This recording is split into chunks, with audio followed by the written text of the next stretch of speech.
All right, we're recording in three, two, and one. Okay, what music did you say we have today?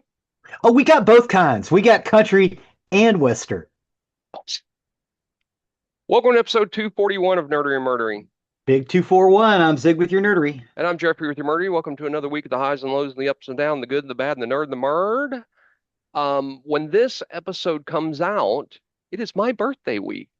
That's right. I will be 55 years old. And, 55. you know, since I've turned 50, I have co-founded a podcast. You may have heard of it. Um, I started a job with a new company after being in a previous one almost 15 years, so basically starting over in my career.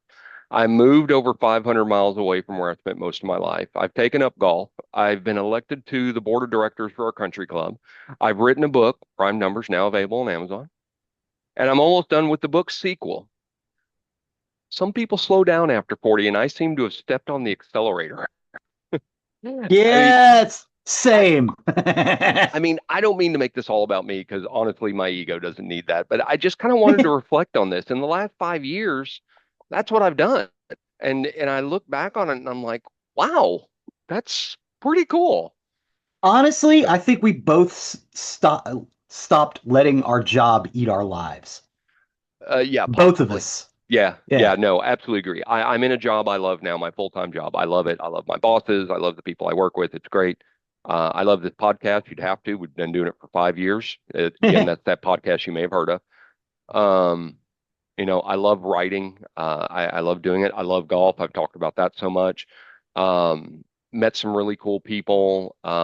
It's just awesome. So yeah. So I will be 55 the week this comes out. So 55. need to send me gifts. I'll let you know. I accept all gifts, big or small. So that's all I got. You got anything you raised up or nerdy side of the house?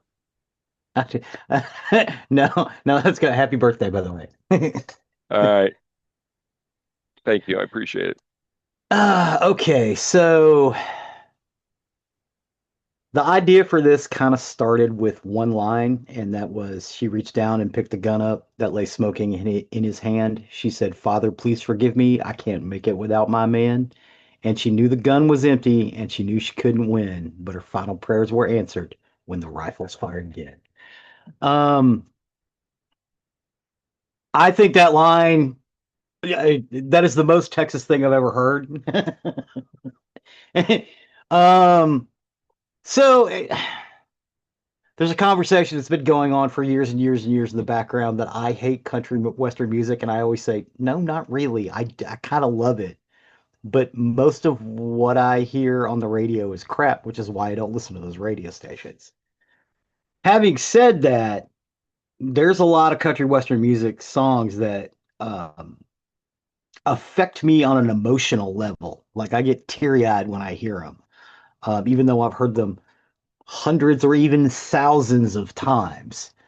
And we've explored other genres of music. I'm like, well, let's just do some country western music. I want to put out the good stuff. So that's what this is. This is the Well, good stuff. let me put a frame around that. Ziggy says the good stuff. I have to say, as I look through and I'm going to be doing with this like I've done previous the several previous music episodes.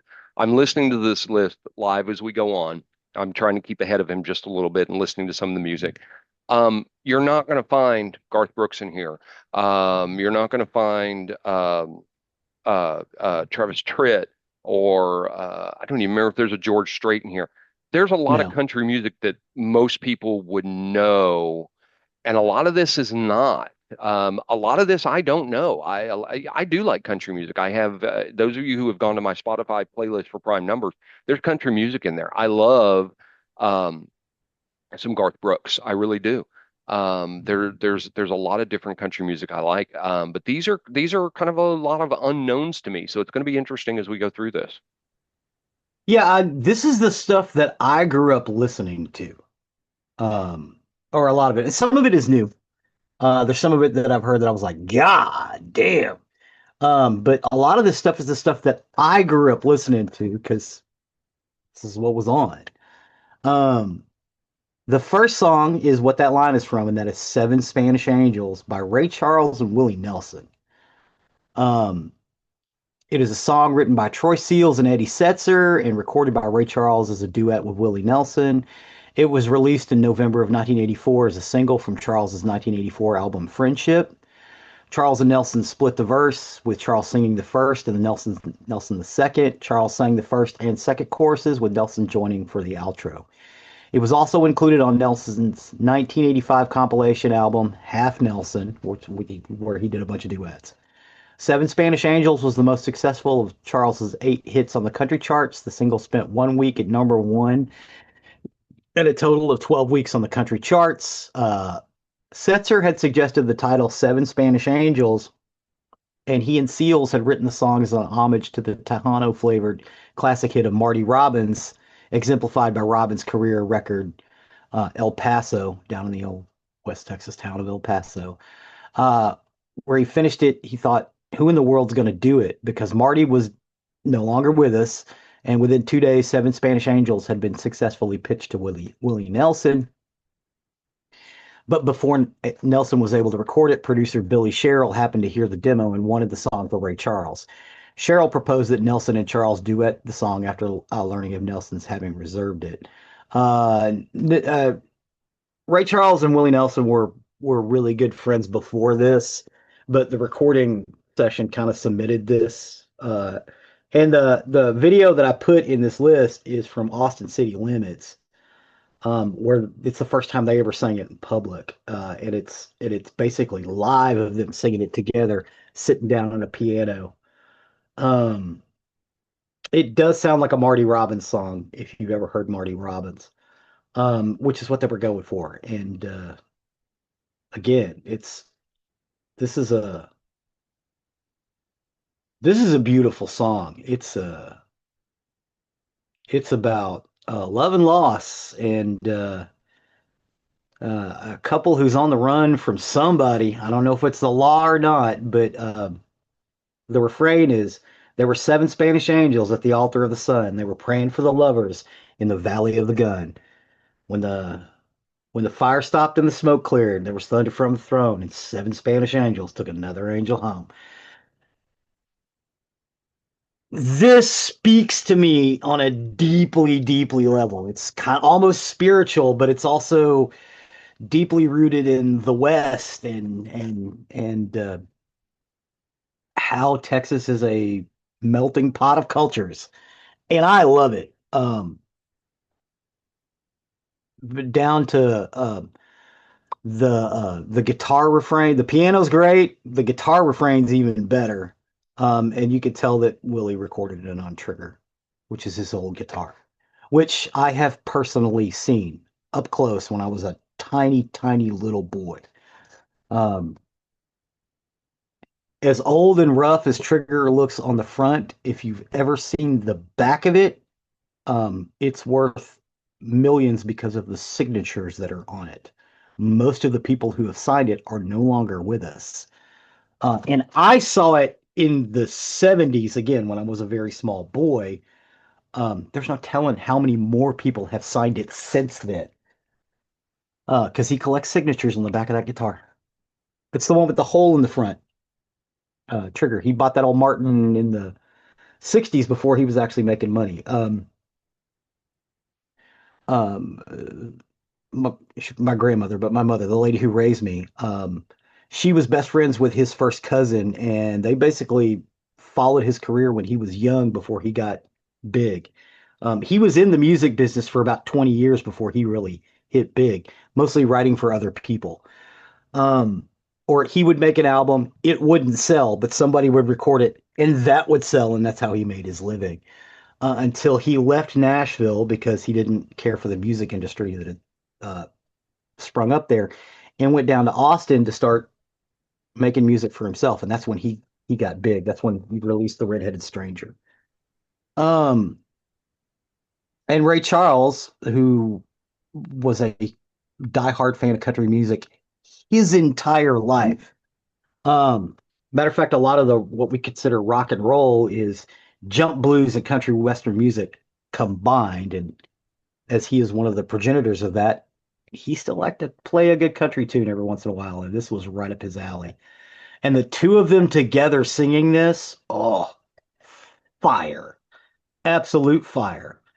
Um, Again, from the Spanish guitar to the dance hall piano, because that's what it is. It's a dance hall piano. Um, the bass line is nice. The vocals are great. Um, the subject matter is incredible. I love this song. Jeffrey, what do you think about Seven Spanish Angels? You can't go wrong with with Willie Nelson and Ray Charles. You just can't. Their No, voices are phenomenal. yeah, and they're Um, good together. I'm not a huge Willie Nelson fan. There's a lot of his stuff I really just don't care for, but he has some really good stuff. This is a beautiful song. I actually would have added another Willie Nelson song in here, and it's not just him. But there's a really, really, really, really good song that he does with a few others, and that's the Highwayman. The Highwayman. That's a wonderful song. With him, um, and God, I'm trying to remember who all's in it. Chris Christopherson, Yes, there's Johnny four of them. Cash, Yes, Johnny Cash and and I think it's Travis Tritt. no, Not Travis Tritt. not Travis Who are Tritt. the Highwaymen? It should have been Billy Joe Shaver, but that's It's not for me to not. say. It's not Um, Billy Joe Shaver. no, if you're looking it up, Johnny Cash, Waylon Jennings, Willie Nelson, there, Chris Christopherson. there we go. Yeah, Thank you. That's a wonderful song. It's a great song. I actually would have added this in here because I think it's a really, really good country song. But this one is really good. This one is almost gospel country. uh-huh. The way this song is, it's a very pretty song. It's a beautiful song, and like I said, you can't go wrong with their voices. Yeah. Wonderful, wonderful, Yeah, wonderful. and you wouldn't think because Willie Nelson is a little flat, but for what he sings, he's perfect for it. Ray Charles is the opposite of flat. You wouldn't think the two of their voices blend together really well. Hmm. You would be incorrect. Yeah. It is a perfect blend, especially when there's like this call and answer at the end, like a gospel song, Hmm. when they're singing the chorus together. Jesus Christ. Oh my God. Um, I'm not sure you can actually talk about how this is a gospel song and use Jesus' name in vain like that in the same sentence. I'm not sure you can do that, but I can do whatever I like. It is amazing. Amaze balls. Jesus H. Christ in a jumped up sidecar. It's incredible. The next song in our list is "The Road Goes On Forever" by Robert Earl Keen. Keen was born and grew up in Houston, Texas. As a teenager, he was an avid reader who excelled in writing and literature classes. Keen was a fan of the British rock band Cream and was influenced by country music from artists like Willie Nelson, Norman Blake, Jesse Winchester, Flatt and Scruggs, Bill Withers, Gary Stewart, and Jimmy Rogers. Bill Withers is a country star, even though everybody knows him from Ain't No Sunshine When She's Gone. He's still a country dude. After graduation from Sharpstown High School, Keene started playing guitar himself shortly thereafter, learning to play classic country covers out of a songbook. The summer before starting college at Texas A&M at College Station, he graduated with a Bachelor of Arts degree in English in 1978 and began writing songs and playing bluegrass and folk music with friends, including his childhood friend and future longtime fiddle player in his band, Brian Duckworth. During his college years, Keene lived with future musician Lyle Lovett. West Textures is an album by Robert Earl Keen, released in the United States in 1989 on Sugar Hill. It is notable for the track "The Road Goes On Forever," which has become one of Keen's signature songs and has been covered by other bands, including country supergroup The Highwaymen. A lot of the stuff that they sing is actually by Billy Joe Shaver and Robert Earl Keen. So there is method to my madness for not including The Highwaymen. That is "The Road Goes On Forever." Um, Robert Earl Keen is one of those guys that's been around for years and years and years. Um, like Willie in his early career, like another artist we're going to talk about, Billy Joe Shaver, like Towns Van Zandt, where they would produce a song and it would be a hit locally.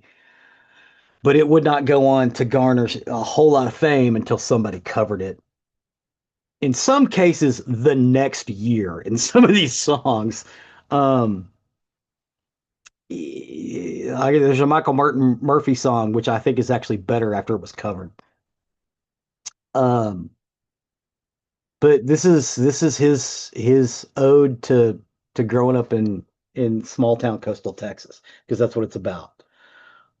Um, and Robert Earl Keen's kind of flat when he sings, and it's almost like he's in a hurry to say what he's saying. Um, I love that about him. He's probably the only one on this list that does that because he's just da da da da da da da da da da da da. He also wrote a couple of other songs. Uh, "Merry Christmas in the Trailer Park," which is it gets played around here every year, and "Kaya del Sudore," which is a song about a fighting rooster. Um, great tunes. Robert Earl Keen is one of those old guys that's been around forever. I hope he keeps doing it. But what did you think about "The Road Goes On Forever" by Robert Earl Keen? I really liked it. I didn't think he was rushing at all. I mean, that song, when I hear that song, the first thing I Billy country.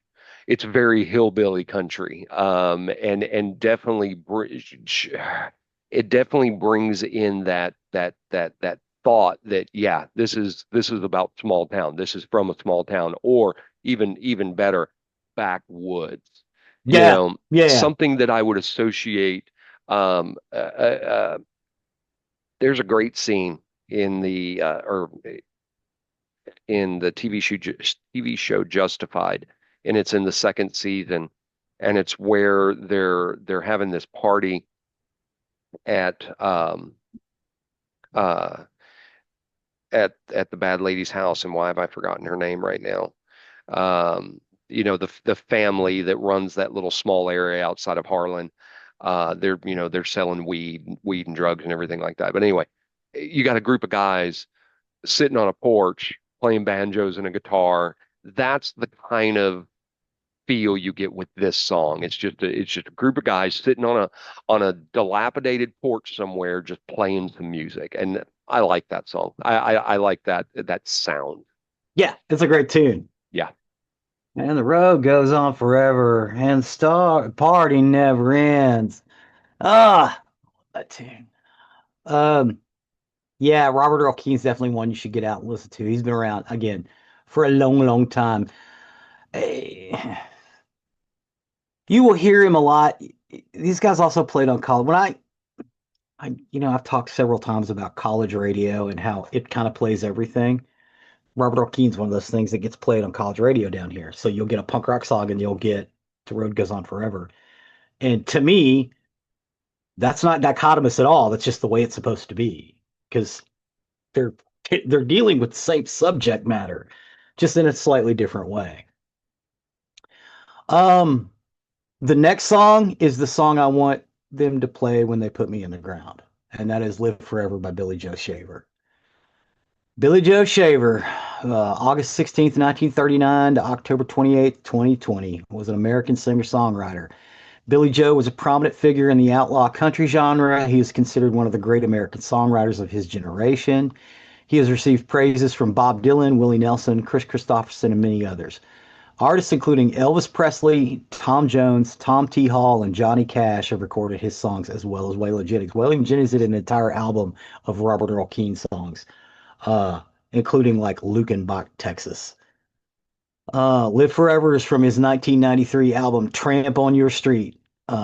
He co-wrote this with his son Eddie, who passed away before him, and Steve Earle, who we will talk about later on in this list. Steve Earle is quoted with saying, uh, "Robert Earl Keen is the greatest, or Billy Joe Shaver is the greatest songwriter who has ever lived, and I will say that standing on Bob Dylan's coffee table in my boots, 10 toes down." Um, and apparently, there is a story that when he met Bob Dylan at Bob Dylan's house, he actually fucking did it and broke his fucking coffee table. But we'll talk about Steve Earle in a minute.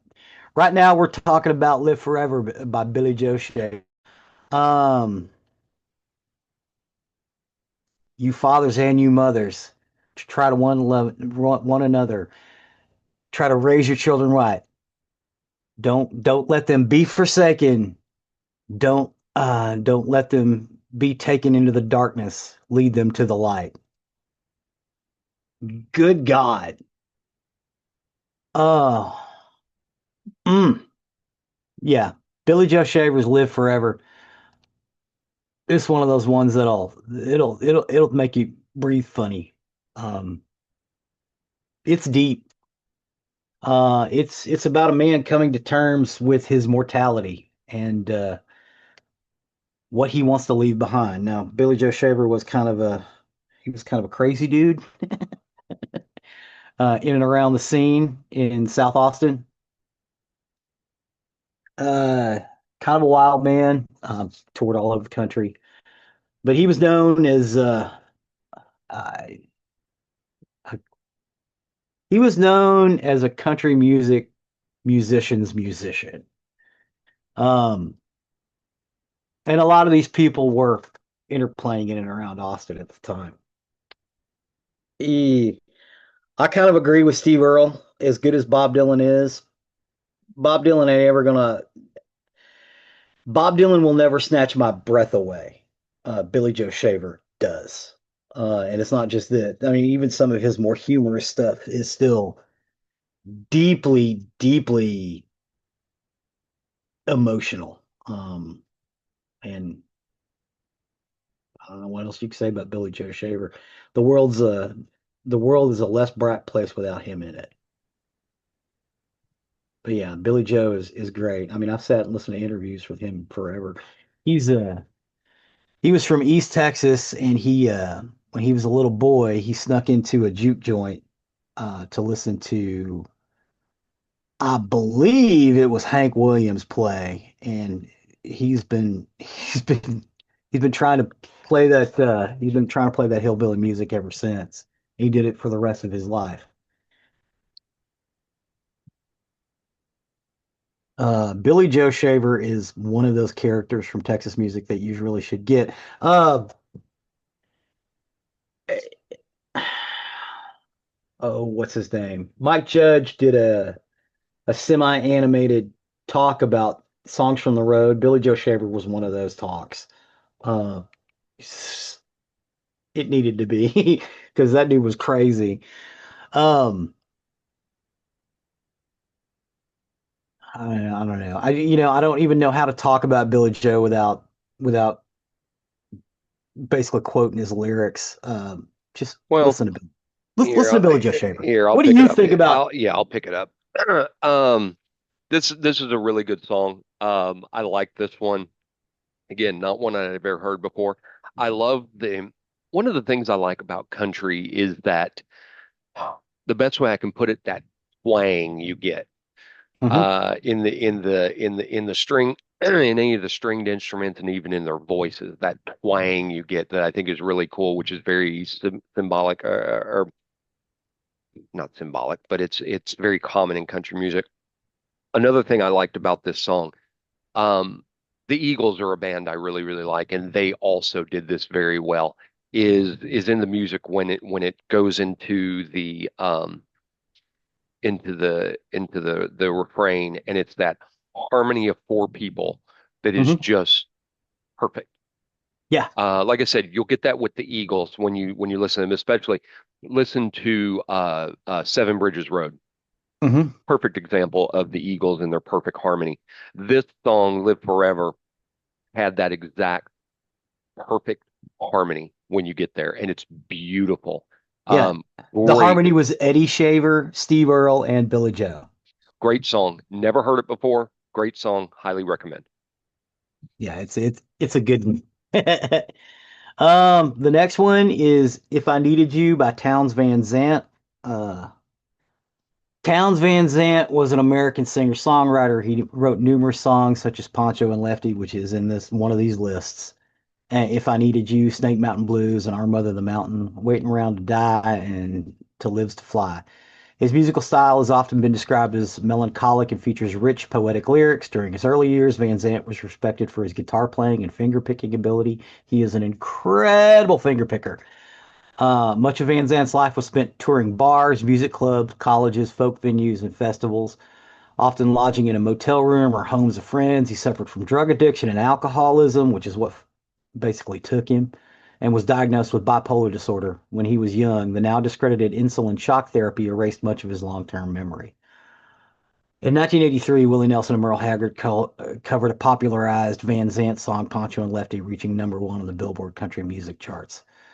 Van Zant's influences have been cited by countless artists across multiple genres, and his music has been recorded by performers such as Bob Dylan, Willie Nelson, Lyle Lovett, Merle Haggard, Nora Jones, Emmylou Harris, Counting Crows, Steve Earle, Whitey Morgan, Rodney Crowell, Robert Earl Keen, uh, Nancy Griffith, Guy Clark, Wade Bowen, Gillian Welch, the Be Good Tanyas, Richard Buckner, Pat Green, Coulter Wall, Billy Strings, Molly Tuttle, Jason Isbell, Calvin Russell.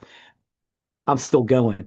Natalie Maines, Jason Molina, Michael Weston King, Kevin Morby, Stephen Duffy, Doc Watson, Cowboy Junkies, Frank Turner, Roland S. Howard, Tender Sticks, Cave in America, Charlie Crockett, Tyler Childers, Lost Dog Street Band, The Brothers of Lazaroff, and Marissa Nadler. People love to cover Towns stuff. Towns again, he's a lot like Bob Dylan in the way that Bob Dylan would write these beautiful poetic songs, but his voice was not as strong. They sound better when other people sing them. I've got the Poncho and Lefty version in one of these lists by Willie Nelson and Merle Haggard because I'm not crazy about the way Town sings it. Um, yeah, I like the way he sings "If I Needed You" better because it seems more heartfelt. Uh, Towns was one of those guys. I'll give you some background. Towns' family, the Van Zant family, kind of helped found and build about half of my hometown, Fort Worth, Texas. His family then moved to Galveston when he was about 12 or 13. So he spent his youth in Galveston. Um, he went to school, I believe, in Houston. And after that, he ended up migrating to the Austin area for to hit up their music scene. Um, and as Steve Earle often pointed out, Old Towns really missed living in Fort Worth, but he never really did again. I've got a song. We have a Steve Earle song about that later on in the list, because all of these stories are interconnected. Um, If I Needed You is a song written by Townes Van Zandt and performed on his 1972 album, The Late Great Townes Van Zandt. It was covered 9 years later by American country music artists Emmylou Harris and Don Williams as a duet. It was pretty good. And it was released in September of 1981. It was the first single from Harris's album Cimarron. The song reached #3 on the Billboard Hot Country Singles charts and #1 on the RPM Country Tracks chart in Canada. According to Townes' business partner and producer Kevin Eggers, the song was written about his wife, Ann Mittendorf Eggers. Um, so, yeah, Townes Van Zandt was known for writing these quirky little Western songs. And as Jeffrey talked about, the Eagles, they actually popularized a lot of this music genre without people knowing that's what they were popularizing, like with the harmonies and the twang and the stuff. That's all because Don Henley started out in this particular grouping. He was working out of Dallas, not Austin, but he was in that sphere. And as a matter of fact, they moved out to L.A. He moved out to L.A. with a band called Shiloh, and that's where he started the Eagles with Glenn Frey, because Glenn Frey was from Michigan, and he'd never really heard this stuff before. So Townes Van Zandt, again, he's another one of those guys that is a hell of a writer, and a lot of people got way more famous off his songs than he did. But in some cases, it's because they sang them better than he did. nothing against Towns singing. I like some other people's voices better. Um, Again, except in the case of this song, I think his voice is perfect for this because it's not. It doesn't need to soar. And in some of his songs, like Poncho and Lefty, needs to soar, and it does. Um, what do you think about "If I Needed You" by Towns Van Zandt? See, and I'm going to disagree with you. I didn't think his voice was very good on this. I thought he was flat. Towns I Van did Zandt was flat when he sang. I He did like Bob not Dylan. not like this song. The more I listened into it, I'm like, no, this is If I definitely not one for needed me. you. I didn't like it. And granted, the video you gave it was a live acoustic set. Austin City Um, Limits. A lot of these videos are from Austin City Limits. yeah, and I would almost think to not do those because I don't think you're quite getting them as they were meant to be heard. I'm so sorry. I wish I had hit mute for that. Um, You all right? yeah. I just didn't like it. It was way too flat. Um, I didn't like just his overall presentation of it. This was a Steven skip for me. Hey, Steven Boster. Um, this was a Steven skip for me on this one. Towns Van Zandt. Yep. Okay. Skipping on Towns. Yep. Man, that could be fighting words, but At I least this get it. song. His voice is not great. It's like Bob Mm-mm. Dylan. I love Mm-mm. Bob Dylan, but I like when other people sing Bob Dylan. You know what I mean? I'm kind of that same way about Towns, except again, except for this song. And what's amazing is the Robert Earl Keen song is also flat, but it's delivered better. I agreed. Yeah, 100%. yeah. And Towns was also pretty fucked up most of his career too.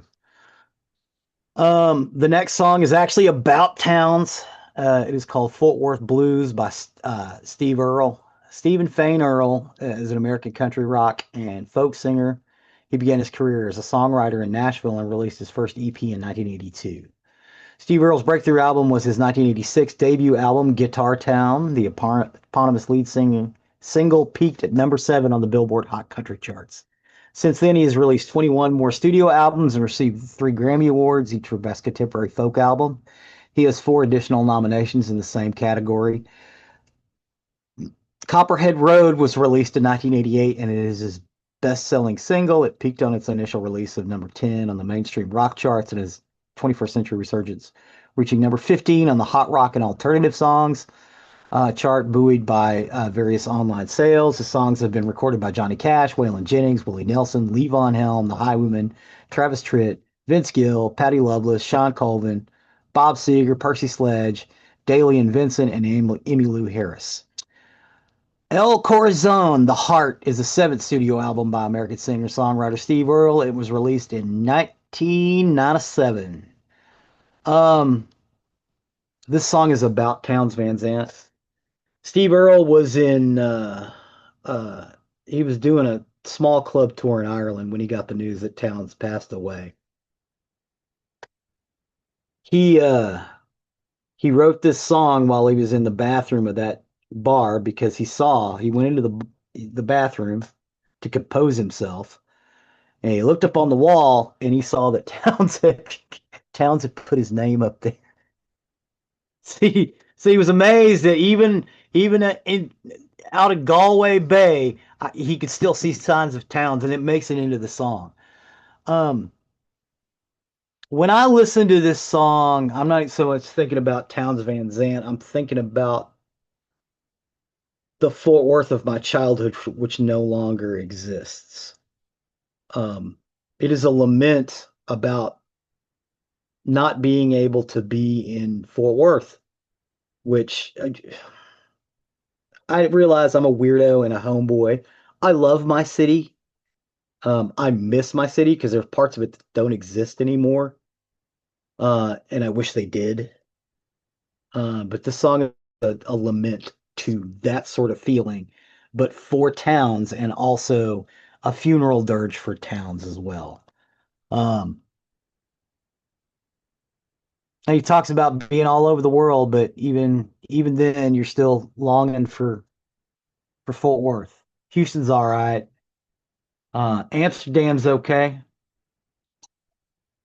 Paris Wayne really weren't your kind of town, but you hung around with Fort Worth Blues. I, this song speaks to me on a soul level, but it may just be because I'm from Fort Worth. I was born and raised in that town. I don't know if it has the same effect on people who weren't. So, I mean, I have to get some feedback. I know that like Paul is affected by this song as well.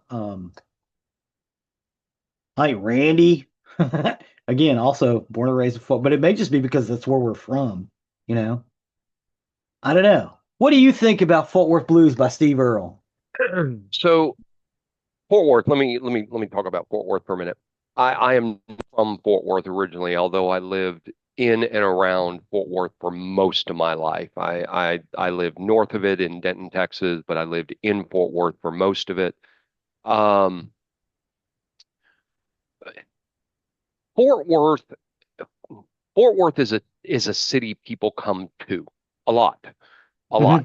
Hmm. It's still a growing city. I mean, it's growing north into Denton now. Denton's growing south into Fort Worth. Fort Worth is growing west. Fort Worth is becoming massive, and it's going to continue to become massive as long as they've got land to build on out there. Um, but Fort Worth is a mentality that it's hard to describe unless you've lived there. Um, Most people, if you tell them, and this you're gonna find this, if you tell people you're from Fort Worth that are not familiar with the state or the area, most people will say, "Where?" And Dallas. and you always have to follow it up with west of Dallas. Yeah. It's a smaller town west of Dallas. Fort Worth has a pride that Dallas does not. It's the Dallas Fort Worth area with with Dallas and Fort Worth on bookends. All the mid cities in between, Arlington, the smaller cities. You've got smaller cities north and south. You've got some smaller ones to the west of Fort Worth and to the east of Dallas as well. But it's the Dallas Fort Worth area. Most people know Dallas if you say you're from the Dallas area. I hear this all the time here in the valley. We're 500 plus miles away from Fort Worth, and I'll tell people we came from Fort Worth. And they're like, where? Dallas. We came from Dallas. Dallas. They Yeah. know Dallas. Dallas is the big city. Dallas is the metropolitan city. Fort Worth is a metropolitan city, but it's never felt like that. Fort Worth always feels down home. And like I said, it's the place people come to. If you Uh, kids, if you're watching Landman, that's all it's all around around that. Fort Worth. That's It's Fort all around Worth. Fort Worth. It Yeah, says Midland. It's not Midland. That's it's Fort not. Worth. It's Fort Worth. That's what our town looks like. So that's what Zig's talking about with that Fort Worth feeling. I get very homesick when I see Landman because I do miss Fort Worth. I miss the Fort Worth area. And so get a little homesick. But Fort Worth is a feeling. It's a feeling of belonging that you're not going to get in the Arlingtons and the Dallas, and I'm sure we've got people who live in Dallas that are fans out there that are gonna hate me for saying that. Well, that's the old animosity between Fort Worth and Dallas. Fort Worth people don't really like Dallas people. Dallas people don't really like Fort Worth people. It's a very divided city. It's Um, true. it's very true, but I Fuck don't them Dallas motherfuckers. I don't think that Dallasites, and that is the word, have Yes, it the is. same sense of belonging that Fort Worthians do. It's something that is hard to describe. Those of you who live in small towns that have that very small town camaraderie will understand this because that's what Fort Worth feels like, even Yeah. as big as it is. Yeah. A million Um, people now. yeah. So that's what Zig's talking about. That I went way off point to say this. I don't like this song. You don't like Fort Worth blues? Nope. I don't know if we You can be you friends you anymore. you hit it on the nail head. He sounds too much like Bob Dylan in this song. I don't like Bob Dylan singing. I'm with you. I much prefer Bob Dylan songs as sung by other people. Um, so it kind of turns me off with this song. He's flat in this. Again, I think you did an Austin City Limits one. I would change these Austin City Actually, Limits the ones one out. that where he's singing is actually the one of the last nights of the Blue Note in Fort Worth. Okay. Okay. Yeah. I was wondering on that. Again, I would give it the same as the Towns Van Zandt. Maybe if I heard the recorded version, not live like that, I might have a different feeling. I didn't like this version. I thought he sounded very flat. I thought he sounded very Dylan. I'm not a fan of Bob Dylan. I'm a fan of Bob Dylan's music. I'm not a fan of Bob Dylan. So there you There's some other people have recorded this song too. Okay. I think Tom T. I Hall did. Yeah, I might want to hear it from somebody else and maybe I'd feel different about this. But, that forward feeling that Zig talks about, yeah, that's there. But yeah, this song in that version, just not for me. The next song on our list is "In Hell I'll Be in Company," in Good Company by the Dead South. I think we've actually discussed this song before. The Dead South is a folk bluegrass musical ensemble based in Regina, Saskatchewan. The band was initially formed in 2012 and as a quartet by Nate Hiltz, Scott Pringle, Danny Kenyon, and Colton Crawford. Crawford left the band in 2015 and was replaced by studio musician Eliza Mary Doyle before rejoining in 2018. The band played live venues before releasing their debut five-song 2013 EP, The Ocean Went Mad and We Were to Blame. The 2014 album Good Company was released by German label Devil Duck Records and led to significant overseas touring for the next 2 years.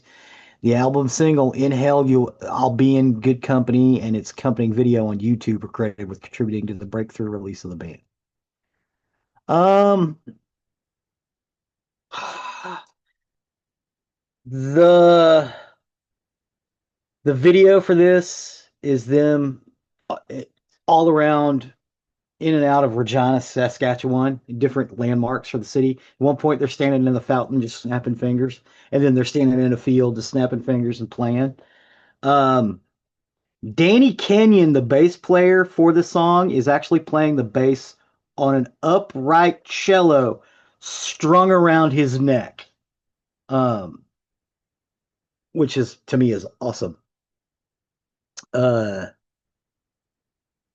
this is a kind of a bluegrass movement that's going on in Saskatchewan and other parts of um I don't know how to say this nicely, so I'll just say it the way I would say it. It's redneck Canada because there are parts of Canada that are a lot like the American South, but they have snow. They're very rural, but there's this big folk bluegrass music thing that's going on out there, and it has been going on for 20 years or so. And that's basically where we get the Canadian country artists from, is from that particular movement. These guys are kind of that. I love the singing. Danny Kenyon's a little off, but I like the way he sings. It's kind of humorous, and it's about a couple who are basically killing each other and like literally killing each other in a fight and the man saying, "Hey, you know what? In hell, we'll be in good company," because they assume they're both gonna die. It's a wild ass song. Great banjo work. Great, I want to say cello, but it's actually bass work. Um, Good guitar work, and the vocals are outstanding.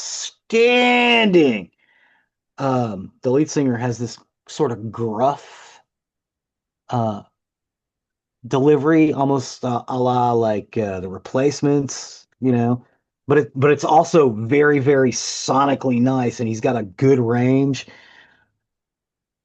I love this one. What do you think about "In Hell I'll Be in Good Company" by the Dead South? The bluegrass country I thought was using a great term because bluegrass country is what I'm thinking of when I say hillbilly Yeah, country yeah. is bluegrass. This is really, really good. I enjoyed this a whole lot. This is this is the type of music that you hear in Oh Brother, Where Art Thou? I love that type of music. This was a really, really good song.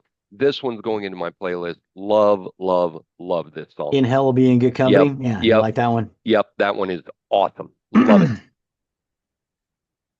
The next song is Coming Up Empty by Keely Connell. Keely Connell is a Hammond, Indiana born Nashville based American artist, redefining the genre with her unique delivery that has been described as Western Gothic. A blend of somber poetry and Western melodies delivered with her rich and brooding voice. The last few years, Keely has been out on the road with Ray LaMontagna, Madison Cunningham, Drew Holcomb and the Neighbors, Ian Noe, Ondara and the record company, and Matty Diaz. She has opened for Robert Earl Keen and even shares the shared she even shared the stage of Edmonton Folk Festival with Mary Chapin Carpenter, Bonnie Lie Horseman, and Allison Russell. Featured in Spin Magazine, No Depression, and singled out in Rolling Stone's a must-see showcase at American Fest. Her diverse vocal range and vulnerability delivery make Keely Connolly trust an artist, truly an artist to watch. Released on my own company. The song was released on my own company in 2024. Uh, my own company is a name of the album that she released. And the name of the song is Coming Up Empty. Coming Up Empty. So this is actually fairly new. Um, Someone turned me on to this, like, oh man, you should listen to this chick. And they played me the song, and I was like, God damn. Um, this is what, a lot of people say that country music is a dead genre as well. Yeah, either they're playing a formula, but they're not doing anything new or different. This is where I would come in and disagree, especially coming out of Nashville, because most of the stuff coming out of Nashville is hot garbage. This is not. This is a girl who's doing it on her own. Again, this is the kind of stuff you would hear on college radio stations or indie radio stations, where they would blend some country songs in with their other type of indie music. That's what this is. This is an indie country song. Um, and I think Keely is amazing, and her vocal delivery is incredible, and she's a damn good guitar player to boot. What do you think about Coming Up Empty by You're Keely right. She is a Connell? very good guitar player. She's got one of them shaky voices. Uh-huh. As I was listening to it, I'd like to give her a chance maybe with another song because again, this may just be one that it's an acoustic because this was the acoustic set of it. Maybe there's a different way to hear it. I didn't hate it, but I didn't think it was great. As soon as I heard Keely Connell, though, that immediately made me think of someone I would have rather put in this list that I think you ought to give a listen to because you want to talk about the feels with some music, especially that Fort Worth feel. Kathy Mattea. Kathy Mattea is a country singer. She was very, very popular in the early 90s. Yeah. And I think you ought to give some Kathy Mattea, especially I think you would really like the song She Came from Fort Worth. Uh, Okay. Great song. And so when I heard Keely Connell, I was immediately thinking of Kathy Mattea. I always thought Kathy Mattea was a little overproduced. You're talking about early 90s country though. Think about early 90s country. Country became big Yeah. because Yeah, Live Garth Forever was Brooks. also early 90s country. Yeah, you had Garth Brooks and Kathy Mattea was big and George Strait was really big then. Country had a new voice in the early 90s and Kathy Mattea was at it. Was it overproduced? Oh yeah, most of it was. Most of it was. But that was the genre she came from. But yeah, for my dollars, I'd have gone Kathy Mattea here. Especially she came from Fort Worth. That one tugs at the heartstrings for me. Um, what was I do another like a one? good song about Fort Worth. I'm not gonna lie. The other one that tugs at the heartstrings to me to this day, and it was from that same era, is Bluest Eyes in Texas. Love that song.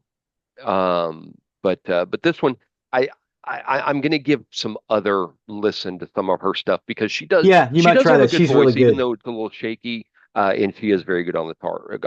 But Yo, this yeah. particular song, not so much for me. The next song is it's a little hard to find. It is considered a classic of the genre. It is Clay Pigeons by Blaze Foley.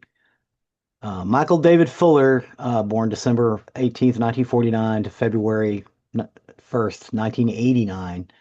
So he's only 40 years old. Um, Actually, he wasn't even 40. I think he was 39. Better known by his stage name, Blaze Foley, was an American country music singer, songwriter, poet, and artist active in Austin, Texas.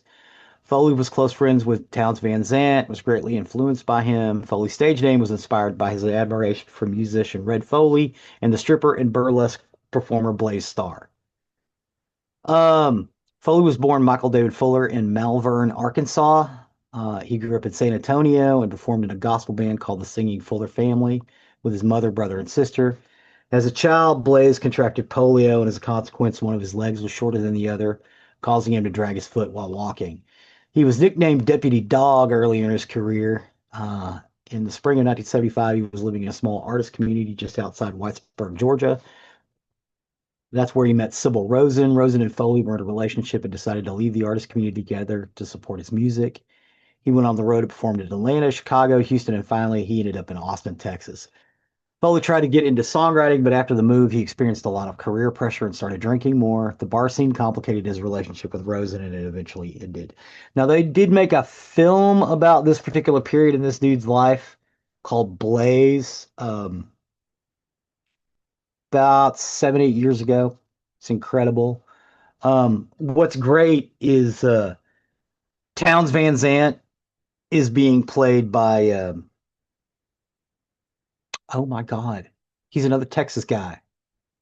He did like a country punk goth thing back in the late 80s, and he played Townes Van Zandt. Beat So Lonely. The song Beat So Lonely. Hold on. Hold please. Yeah, no, have Charlie no idea. Sexton. I could not think of his name. Sorry, the noun had escaped me. Um, so Charlie Sexton's actually playing Townes Van Zandt in this, and it was kind of great because Charlie Sexton grew up with Townes Van Zandt. Charlie Sexton was a musician in the late 80s whose mother was associated with this scene. So she got him, and he was really interested in becoming a musician. He got in with a lot of these guys when he was really younger than he should have been. But Charlie Sexton, because a lot of these guys are starting to die off. Charlie Sexton, because he was 15 years younger than everybody else in the scene, um, is one of the last few guys who has a clear memory of exactly how everything went down. So I'm kind of glad that he's getting involved in telling these stories because we don't want them to be lost. Um, the song Clay Pigeons appears on Blaze Foley's 1989 cassette Live at the Austin Outhouse and John Prine's 2005 album Fair and Square. It was written by Blaze Foley, who recorded the song. The recordings were released posthumously on an album like Clay Pigeons. Um, so Blaze Foley, he basically got too drunk to record, except in a few cases where they put him in his element, turned the tape recorder on, and told him to just play. Um, Blaze Foley was known more as a character than a serious musician, but again, in this case, he wrote a song about love and loss, and it is deeply, deeply connected with the Austin music scene and the Texas music scene at large. But it's about traveling. It's about traveling around the country on a bus, trying to find some peace, feeding the pigeons some clay. Um, Again, this is one of those ones that tugs at my heartstrings. What did you think about Clay Pigeons?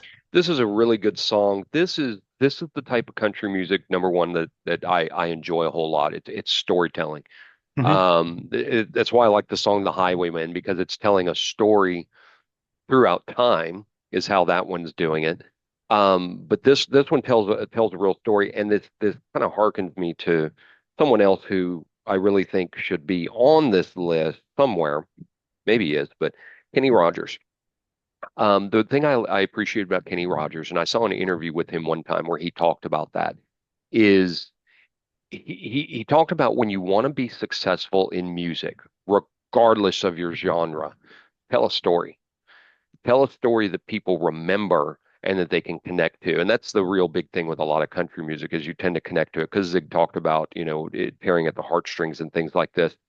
This particular song is one of those that's that's really, really good. I appreciated this song a whole lot. I enjoyed listening to it a whole lot. This is a really good song, and it does tell that story. Yeah, yeah. There are some slightly better recordings. Unfortunately, he didn't record a lot. I thought this So recording of it was great. you like this one? Yeah, this Yeah. was actually live. It was at they recorded him in what was the name of the bar? It's a particular one of the bars that was down there. It's big in the scene. Um, Live at the Austin Outhouse, which I think is gone now. Um, but unfortunately, Blaze was there was a dude who lived up the street from Blaze, um, whose son would come up every time he got his check in from the gut because he's a retired dude. He's an old guy. His son would come in and basically steal his check. So Hmm. Blaze showed up one time and beat that kid up, keep him from taking that old man's check because he was his neighbor and his friend. The next time the kid showed up, he showed up with a pistol and shot Blaze. Blaze Mm. walked off. Yeah, Blaze walked off because he thought he was fine. He's like, man, it's nothing, and he ended up dying. Like later on that night, he did not realize he was as hurt as he was. Um, he thought it just like grazed his arm, but it actually hit a an artery, and he was slowly thinning out. Mm. Yeah, 1989, man. Right after Christmas, what February 1st. Matter of fact, the old dude that is oh, I didn't put that one in there. There was a recording of Towns Van Zant playing Poncho and Lefty, where the old dude sitting next to him is that dude that was getting robbed. Um, the next song on our list is Bar Song by Shabuzi. This song's new. Uh, well, I say new, recent, just like the Keely Connell. Collins Obina Shabuzi, which spelled Chibueze,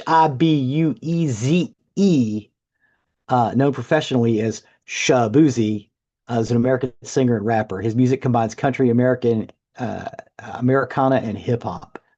Shabuzi was born and raised in Woodbridge, Virginia, in the Washington metropolitan area.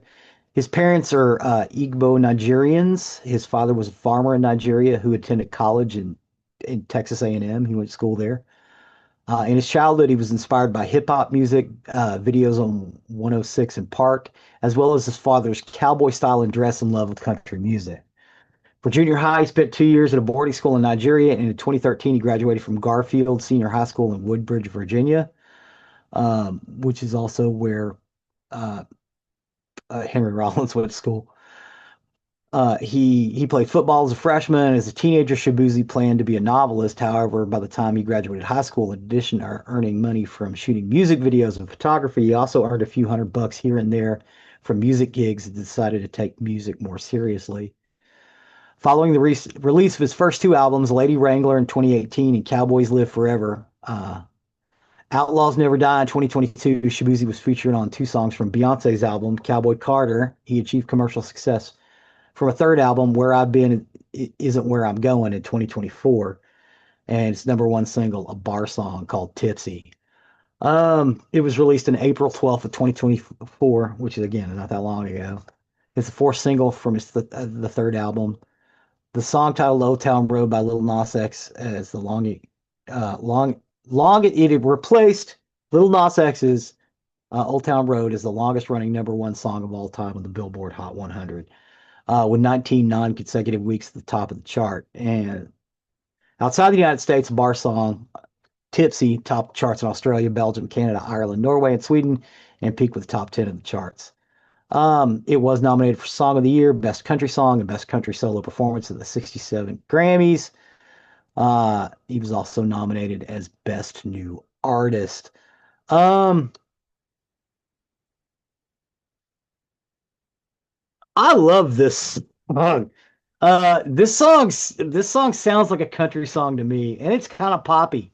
And most of the stuff I put in this list is not poppy at all. This is probably the poppiest one I put on here. Um, I love this tune. To me, this sounds like country western music. I'm kind of glad that stuff like this is being put out now because it's not far following the bro country formula, which is uh, a local radio station did this not too long ago. I'm trying to remember what the you have to talk about fishing, hunting, a truck, a girl, tobacco use, and drinking and driving on an old road and cooking chicken, I think. And like there's hundreds of these bro country songs going on that have all of these elements in them. That's all they're about. And you have to have like a rap breakdown. Um, this kind of took that and spun it on a series. Like, no, no, I'm going to do an old fashioned country song where things are tough at home, so I'm going to go to this bar and have some drinks, and that's what this song is about. Um, what do you think about Tipsy by Shabuzi? So it's funny you talk about, things are bad at home, so I'm going to the bar. There's a country song that I love. Eh, Two of them, two of them actually that I'm thinking about off the top of my head. One is Toby Keith's "I Love This Bar." I love that Hmm. song. The other one I can't remember who does it, but it's the rain is it's it's too hot to fish, it's too hot to golf, but it's too cold at home. I love that song too. Uzi. And the only reason I even know Shabuzi exists is during football season last year when they were advertising the Country Music Awards coming up and whatnot, and they were giving the list of names, and I know a lot of the names. I see this name, Shabuzi, and I Hmm. think I spent 3 days walking around going, Shabuzi? What Yeah, the fuck kind of country name is Shab- it's Shabuzi? Nigerian, although he spells it differently. But yeah, that's Um, actually his last fucking name. but It's that's like, the only oh, reason oh, that's the only reason I know of him. Shabuzi. The fuck I had kind of not name is listened. Shabuzi? I had not listened to his music. I pulled this one up. This song is great. I Uh-huh. love this song, and I want to hear more of him.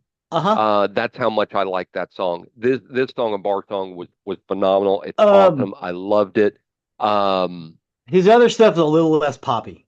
I still This, want to hear it. I still yeah, want to yeah. hear it because he's got a really, really good voice. He's I got a good like his take on it sound. too. I'm going to give him another listen on some others, but if nothing else, this song, listen to it, get it in your playlist. Mm-hmm.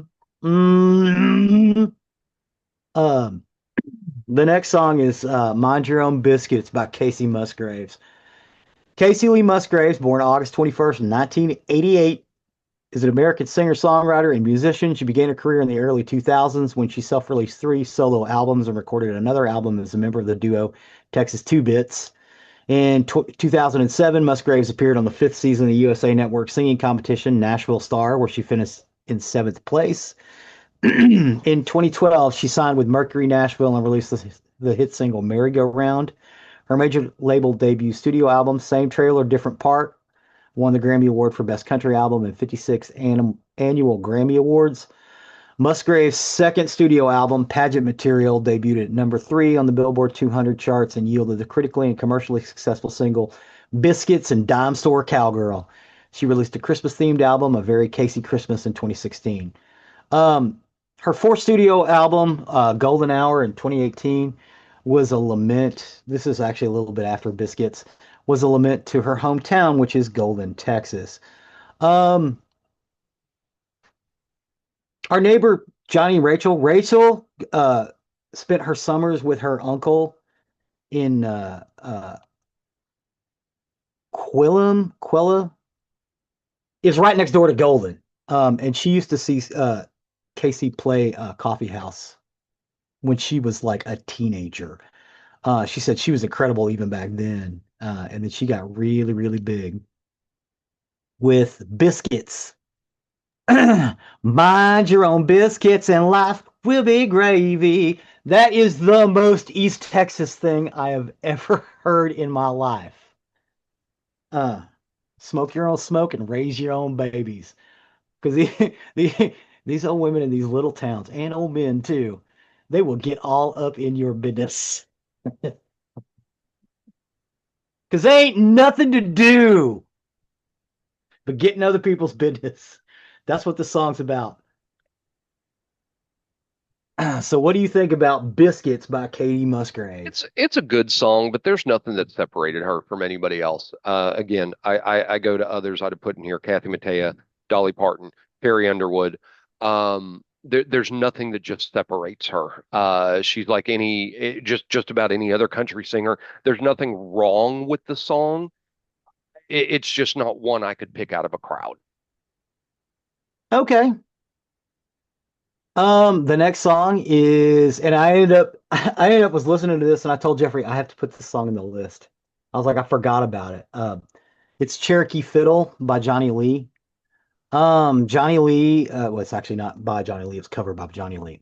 Born John Lee Ham is an American country music singer. His 1980 single "Looking for Love" became a crossover hit, spending 3 weeks at #1 on the Billboard Country Singles chart, while he also appeared in the top five of the Billboard Hot 100. It was really big.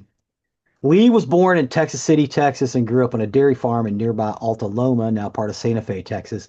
In high school, he formed a rock and roll band, Johnny Lee and the Roadrunners. After graduation, Lee enlisted in the U.S. Navy and served tour duty on the USS Chicago, a guided missile cruiser. After his discharge, he had his name legally changed to John Lee Ham to Johnny Lee.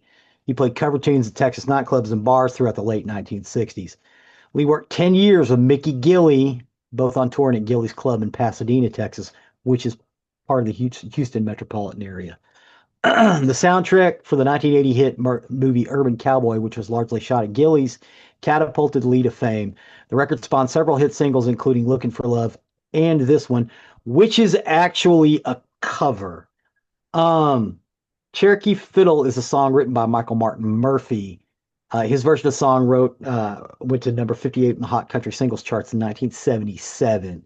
The story is based on a fiddle player named Scooter. His real name was Dean Kirk. He was a Choctaw Indian of Irish descent as well. Having taken lessons as a child from Clayton McMission, he played the fiddle his entire life.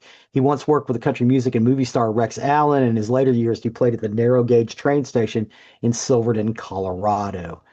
In 1979, the song was recorded by American country music artist Johnny Lee and was part of the Urban Cowboy soundtrack. Now, the reason the reason I put this song in here is because it is the end of an era. It marks the end of the outlaw country phase because Michael Martin Murphey is an outlaw country person. He's singing about a guy who goes and busks, a real guy who goes and busks in he rides the rail out to Colorado, plays until the weather gets bad, and goes back home to the Choctaw Reservation in Oklahoma. Real guy, really happened. He did it for years. He could actually play Orange Blossom Special upside down. Basically, he would twist himself up and have the fiddle upside down and play Orange Blossom Special, which is incredible. A fiddle, for those not in the know, is either a violin or a viola, usually a viola, um, keyed up to play country western music or originally Irish folk, Celtic folk music. Um, the reason I did not want to put in music uh, from Urban Cowboy is Urban Cowboy is the problem. Um, so I'll borrow the pod back machine again. Imagine a film about a guy who rides a mechanical bull at night who's from a farm in West Texas, or I'm sorry, East Texas. Goes down to Houston to work on an oil field, and at night he rides a mechanical bull at Gilley's, and there's a whole big tussle over this girl on who is the best mechanical bull rider. And the farm boy is played by John Travolta.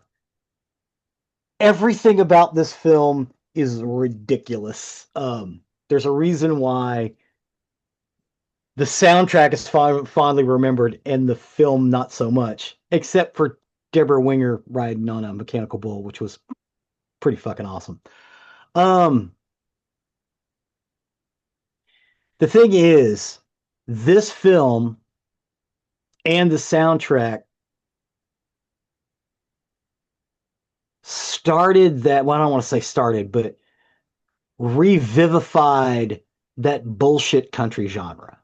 That I loathe. I mean, loathe because it took all the heart out of it. It made it a commodity, and so many people uh got into the roper subculture because of this film, because they wanted to ride mechanical bulls and dance at Gillies.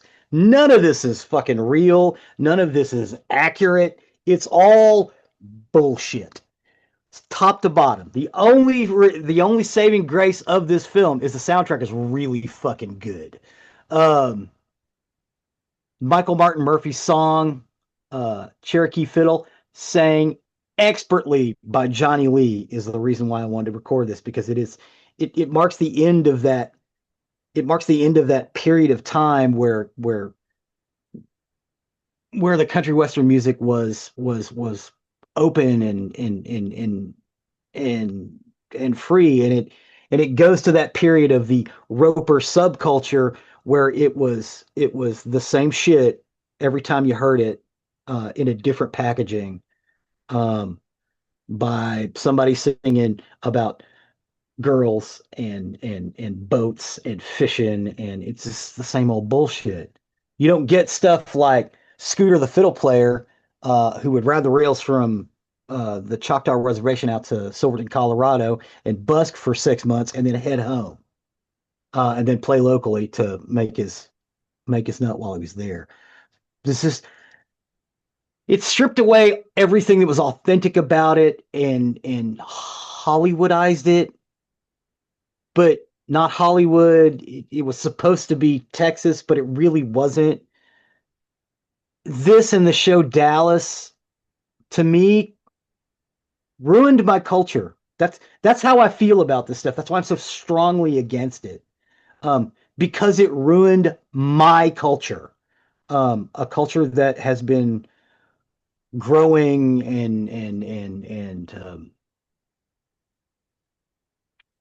and working for 200 years, because it's a multicultural aspect, and it's beautiful and it's wonderful.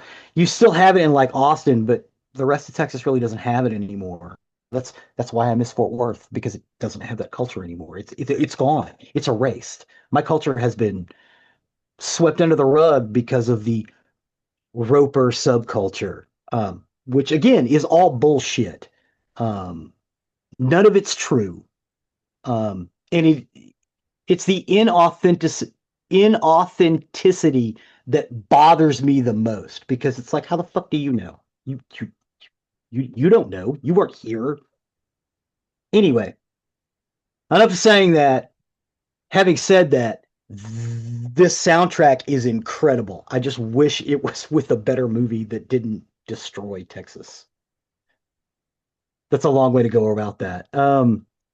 But yeah, this song, Cherokee Fiddle, and he's called Cherokee Fiddle because he learned it from a Cherokee dude, even though he's Choctaw.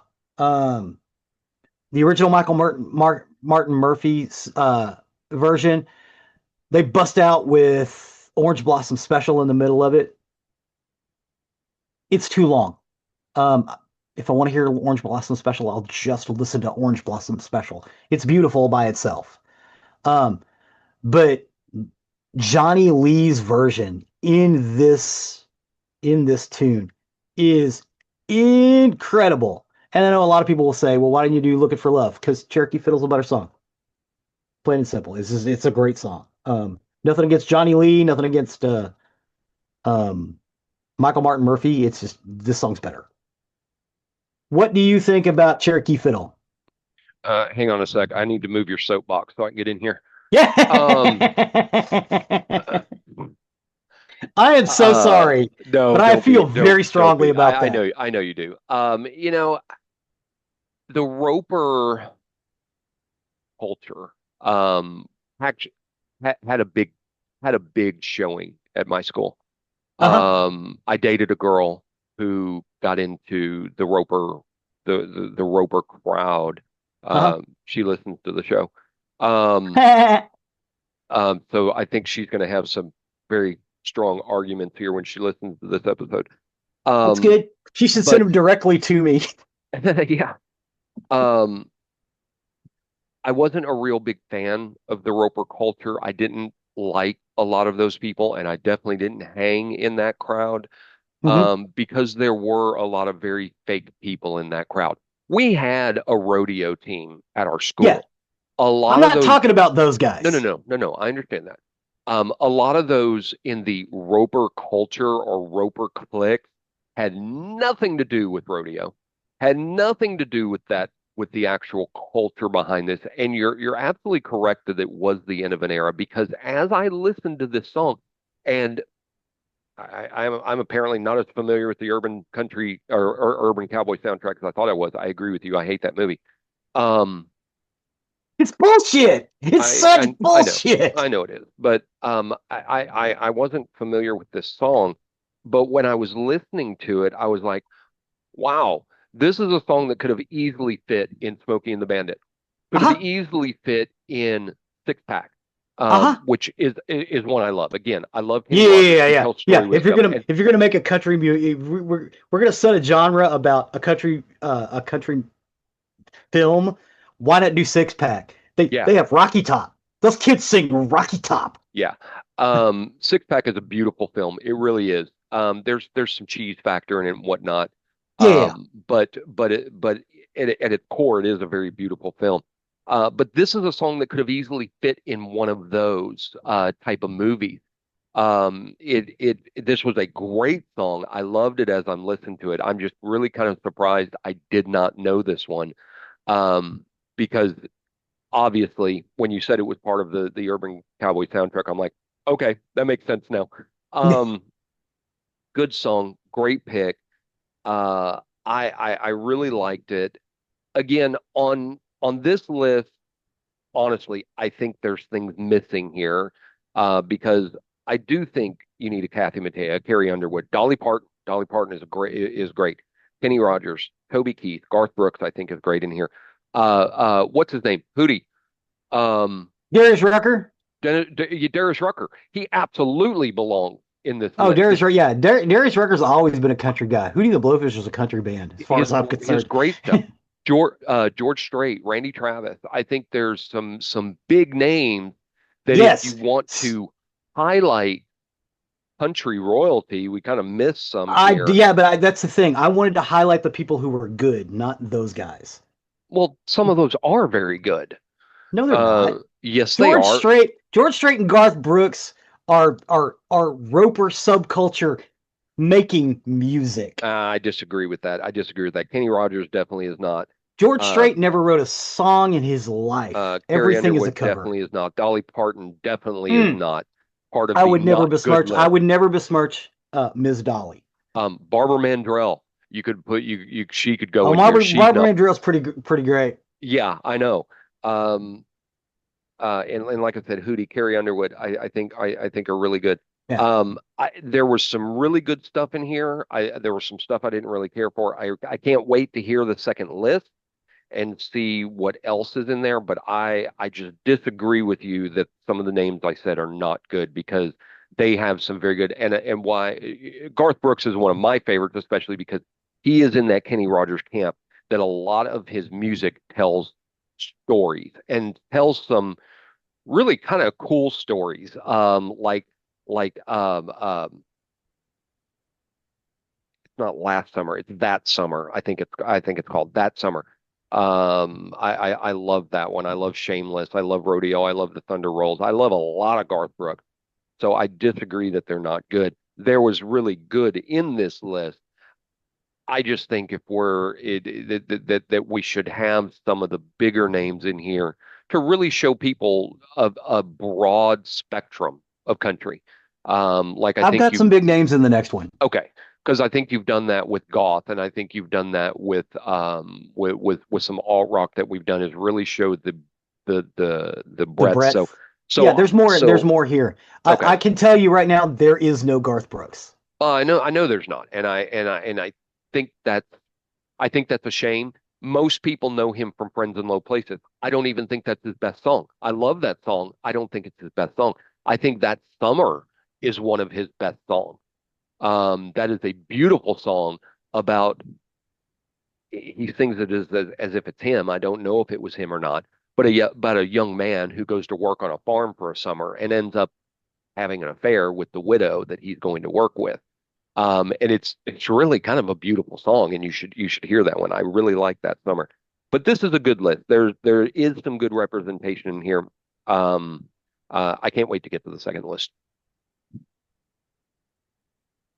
So yeah, there you go. Thank you. All right. Do as I do. Go to the YouTube playlist, check them out, see what you think Yes. about them. Yes. We'll be back next week for part two on this, but for now, we will step over to the murder side of the house. Murder. For today, I got my information off Wikipedia, the FBI website, Southern Poverty Law Center, Find a Grave website, and ABC 30 Fresno. And this is the story of Joseph Paul Franklin.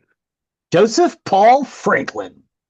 Um, so when people think of serial killers, they usually imagine patterns that are very obvious in hindsight. You know, there's usually a trail, a signature, something dramatic enough that demands attention. But most of the time, that's not how it starts. Sometimes it starts very quietly. Sometimes it starts in a place that doesn't make headlines. Sometimes with a victim who is quickly forgotten. And tonight, we're in Alabama. Um, and and we're not here because this is where the most bodies were found, and not because this is where the worst violence occurred, but this is where it began, was in Alabama. In the late 1970s, Alabama law enforcement investigated a murder that looked random. There was no clear motive and no obvious suspect, and no reason to believe it was anything more than a tragic, isolated crime. What no one knew at the time was that they were looking at the first known act of a man who would go on to kill across the United States, a man who did not seek attention, who did not taunt police, and who did not stay in one place long enough to become familiar. His name was Joseph Paul Franklin, and Alabama was his proving ground. Today, I'm continuing on my A to Z journey across America's serial killers. Each episode I do is going to take us to a new state. Again, I'm not trying to sensationalize violence, but to understand how these cases formed, how they were missed, and how they shaped the systems meant to stop them. We finished Alaska, and now we're in Alabama, and this is where one of the most dangerous ideological killers in American history took his first steps. Joseph Paul Franklin was born James Clayton Vaughn Jr. in 1950 in Mobile, Alabama. His childhood was unstable almost from the beginning. His parents divorced when he was young. He bounced between homes. There was no consistent authority and no lasting sense of belonging. By outward appearances, there was nothing really remarkable about him. He wasn't particularly violent as a child. He wasn't known for cruelty to animals, and he didn't display the kind of behaviors people expect when looking backward for warning signs. That's the whole McDonald triangle that we've Yeah. talked about that I think is a thing. We had Johnny Trevisani on, the author, and he doesn't think it's a thing, and he thinks that's been proved false over and over. I disagree with that. I think there's a lot to this, but this one didn't have those. Um, what he did develop early was isolation. He struggled socially. He felt rejected by his peers, and he internalized humiliation very deeply and quietly. And over time, he began looking for an explanation that made him feel powerful instead of feeling small. That came in the form of ideology. As a teenager, he became fixated on white supremacist beliefs. He consumed racist literature obsessively and not casually and not in passing, but with an absolute devotion. These were beliefs that didn't erupt suddenly. They hardened in him slowly and reinforced by confirmation bias and grievance. In Franklin's mind, the world wasn't unfair by chance, it was unfair by design, and he believed he knew who was responsible. By his early adulthood, he had fully redefined himself. He legally changed his name to Joseph Paul Franklin, intentionally choosing the surname Franklin as a tribute to Benjamin Franklin and what he believed represented, quote, pure American values. This wasn't symbolism for others, it was a message for himself. Franklin wasn't seeking fame and he wasn't seeking chaos. He believed he was on a mission, and Alabama is where that belief quietly crossed the line from thought into action. By the late 1970s, Franklin was no longer just consuming ideology, he was living it. He drifted constantly, he had no stable job, he had no permanent address, and he moved through towns the way some people pass through weather. And this mattered later because at the time, no one thought twice about it. He bombed a synagogue in Chattanooga, Tennessee, in July. Later Good that God. year, no one was hurt, but the killings soon began after that. Many of them were sniper shooting. In 1977, in Madison County, Alabama, there was a young interracial couple who was shot while jogging in a public park. There was no robbery, no argument, no warning, just gunfire. The victims were Cheryl Smith, who was white, and Ted Fields, who was black. They were engaged, they were unarmed, and they were doing something very ordinary. Um, Law enforcement initially treated the crime as a mystery and not a message. The scene offered little to work with. No witnesses saw who the shooter was clearly, and there was no obvious motive that fit conventional categories. The killings were brutal, not theatrical, and were efficient and detached. At the time, the idea that this was the opening act of a serial killer's career didn't register with anyone. There was no reason it should have. Alabama had seen violent crime before. This looked like another tragic unsolved double homicide. But what investigators could not see yet was intent. This was not rage and this was not panic. This was not personal. This was a rehearsal. Franklin later confessed to the murders. He stated plainly that he targeted the couple because of their interracial relationship. In his mind, this wasn't murder, it was enforcement. And this distinction for him was critical. Serial killers driven by compulsion often escalate because they lose control. Franklin escalated because he believed he was succeeding in his goal. So there was no immediate pursuit, no national alert, no pattern or connect, and Franklin left Alabama the same way he entered it, quietly, unnoticed, and satisfied.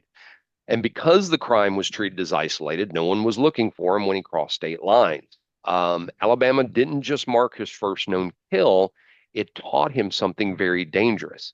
Not only could he do this, but he could get away with it. After Alabama, he didn't linger. He didn't revisit the scene. He didn't talk about the crime. He didn't show signs of stress or guilt. Instead, he just moved on. He traveled constantly, often by bus or hitchhiking. He blended easily into the background of American highways and rest stops. No permanent address meant no predictable pattern. No community meant no one noticed when he disappeared. And this mobility is what became one of his greatest advantages. At the time, violent crimes were still largely investigated within local or state silos. Jurisdictional sharing was slow, like we talked about in Alaska. Databases were limited. Patterns that crossed state lines often went unnoticed unless they were dramatic or frequent. And Franklin understood this very instinctively. He didn't kill people he knew, and he didn't return to the same city repeatedly. He didn't leave messages or symbol behind. Instead, he chose distance. I kind of wonder looking as I talk about this, if Israel Keys didn't take some points from this, because that's exactly how Yeah. Israel Keys did too, and how he got away with it so long. Franklin favored long range attacks, sniper style shootings, places where victims were visible, but the shooter was not. A park, a sidewalk outside a building, the weapon mattered less than the method.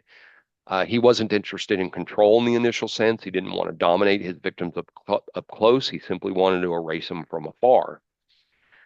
This made eyewitness descriptions very vague and made timelines very fuzzy and allowed him to vanish before anyone understood what had happened.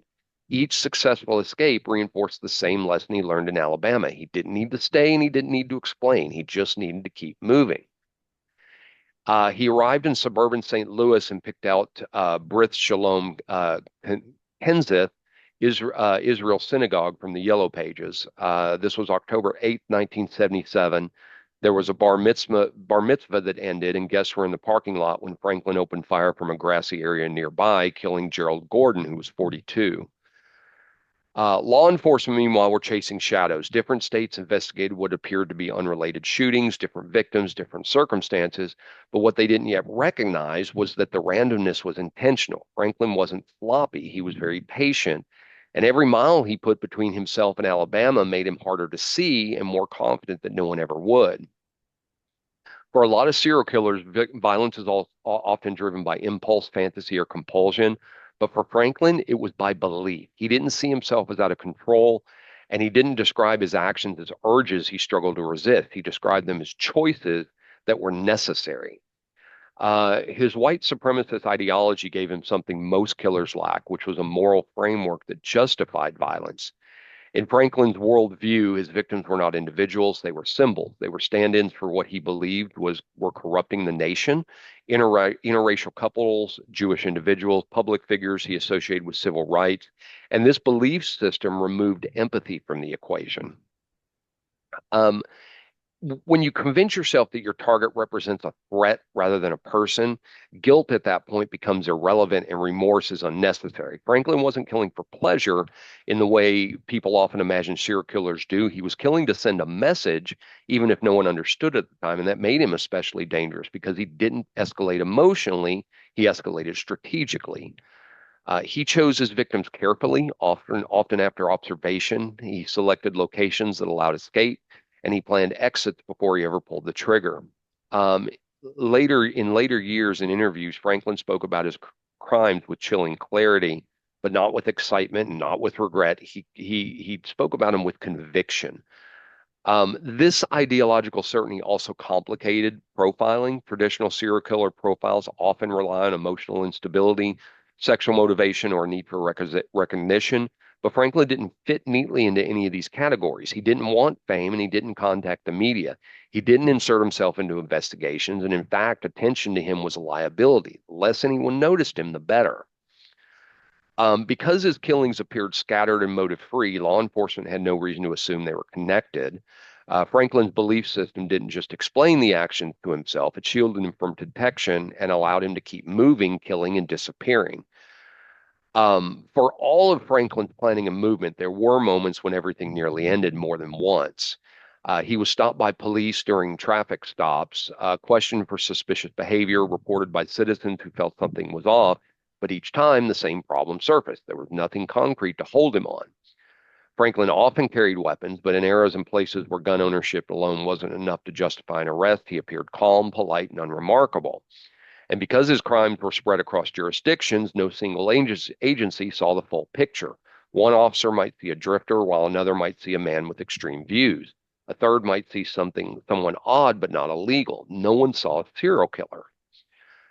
Tips came in sporadically. Witnesses described a man who, quote, might have been there. Composite sketches looked like thousands of other men, and Franklin understood something critical about law enforcement psychology at the time. If a crime doesn't fit a pattern, then it isn't treated like one. So he avoided routines and avoided familiar places and avoided staying long enough to become memorable. In some cases, Franklin later admitted he was questioned only hours or days after a killing without officers realizing it, and those moments mattered. Each near miss reinforced his confidence. Each release confirmed his belief that he was smarter than the system. And really, perhaps most dangerously, each failure to connect the dots allowed him to refine his approach. He learned what drew attention, he learned what didn't. He learned how close he could come without crossing a line. Franklin wasn't invisible, he was just underestimated. As he was treated as an individual incident rather than part of a larger threat, he remained free to continue. He wasn't stopped because a single case file finally broke open. He was stopped because time, chance, and persistence finally intersected. In 1980, Franklin was arrested in Kentucky after a series of events unrelated to his earlier killings forced law enforcement to look more closely at him. Once he was in custody, the facade began to crack, and what followed wasn't a dramatic confession or sudden collapse. It was methodical. Franklin just began talking. Over Of time, course. It's yeah, like the Winston Wolfe thing. You got a bad tail light out. Is hmm there something I need to know? exactly. Because we don't want to get caught. Right.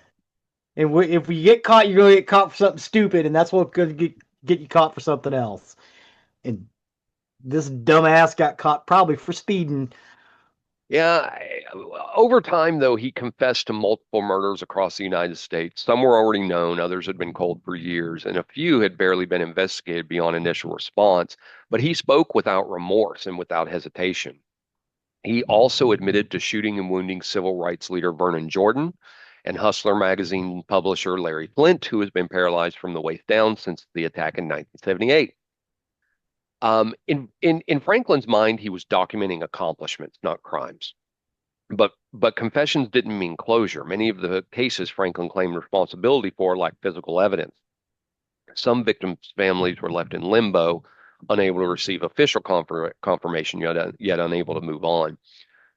In court, Franklin was convicted of several murders and ultimately sentenced to death. He was executed in 2013 at age 63. And by then, his ideology had already outlived him. And that may be the most uncomfortable truth of this case. Franklin wasn't an outlier who vanished when the system finally caught up. He was an early example of something that would become disturbingly familiar in the decades that followed. Alabama wasn't where Franklin committed the most murders. It wasn't where he was caught. It wasn't where his story ended. It was where he learned that he could kill and no one would immediately see the pattern. It was where ideology crossed from belief into action and where violence was tested and confirmed as effective. Um, the danger in cases like this isn't just the body count, it's the silence between crimes. And it's the way that isolated violence is dismissed as random, the way early warning signs are easier to ignore than comfort. Franklin didn't need chaos to operate, he needed indifference. And that's what makes his story that began in Alabama worth examining today. Joseph Paul Franklin was convicted of 8 murders. Investigators believe the true number is higher. Franklin himself claimed responsibility for as many as 20 killings across the United States. Some of those cases were later supported by evidence. Others remain unresolved, suspended somewhere between confession and proof. And that uncertainty really may be the most honest number we have. This episode was part of my ongoing A to Z journey across America's serial killers. And each stop on this journey is not about ranking violence or chasing notoriety. It's about context, about understanding where these stories begin, how they're missed, and why some of them are allowed to grow quietly in the spaces between attention and indifference. Alabama was not where Joseph Paul Franklin's crimes ended. It's not where his ideology was born. It was where he learned that violence could exist without immediate consequence. That lesson followed him across state lines. It shaped how he moved, how he killed, and how he remained unseen. So when we look back at cases like this, it's really tempting to focus only on the outcome, the arrest, the trial, and the execution, but those are endings. The endings are easy. The harder work is looking at the beginning, the overlooked crime, the isolated incident, the moment when something could have connected but wasn't. So as this A to Z journey continues, each state is going to tell a different story. Some are loud, some are sprawling, and some, like Alabama in this case, are quiet in a way that are far more unsettling. The next time we move forward into the next state and another chapter in America's long and complicated history with serial violence. Until then, take care of yourself, stay safe, and remember that understanding these stories is not about fear, it's about awareness. And that's the story of Joseph Paul Franklin. Thank you, sir. Thank you. Appreciate you coming along with me on this. Again, I'm appreciating this A to Z journey. I hope everybody else is. I'll have a different case every week. I won't every week will not be a part of this series. It'll be most weeks. There may be times I leave the A to Z. Next week will be one of those. I'll be leaving the A to Z for a week for a very interesting story. But hopefully you're enjoying the journey and you stick with me on this. I think it's going to be very interesting once we get to the end of it. I was shocked that I did not realize that they did not. I was looking up this stuff as you were talking. I was like, I did not realize that they did not catch Larry Flint's shooter until years later. Yeah. Yeah, I That's didn't either. amazing. I didn't either. I wasn't aware that this is who shot Larry Flint. So Yeah. found it interesting. So anyway, that'll take us to the end of another recording week. Wow, I lost myself. This will take us to the end of another recording week. As always, you can find us on nerderymurder.com. That's our hub. That's our website for everything we talk about. You'll find links, you'll find pictures, and you'll find the link to our YouTube page, which is so often update. Yeah, definitely check this one out. And again, for these episodes with the music, the way I would watch them Like is the I'm doing. same way Jeffrey's doing it. Play the thing. When we get to the thing, pause it, go up to the song we're talking about, listen to that, and then unpause it, and then you could follow along with us, like watching the bouncing ball. Agreed. Agreed. Thank you for your work on that. Thank you, sir. You can also find the link to our merchandise page where if you wish to show off your nerdery murdery fandom, please do consider purchasing something from that. You'll also find the link to our Patreon where if you wish to become a patron and help us with the costs that are associated with this show. Those who are patrons plus our purchases of merchandise help with our uploads, our web space, our storage, everything that's associated with this. So please do consider becoming a patron or purchasing some merchandise because, hey, in the end, you look pretty good in our merchandise. That's right. There Please you and go. thank you. Please and thank you. One thing you can do that's completely free and helps us out a lot is leave a 5-star review wherever you can. It helps us help others find our content that may be looking for the information that we discussed. And last, but certainly not least, to our good friend Chuck, you can go to sleep now. Good night, Chuck. Good night, Chuck. With that, I have been Zig with your nerdery. and I'm Jeffrey with your murdering. Cue the music.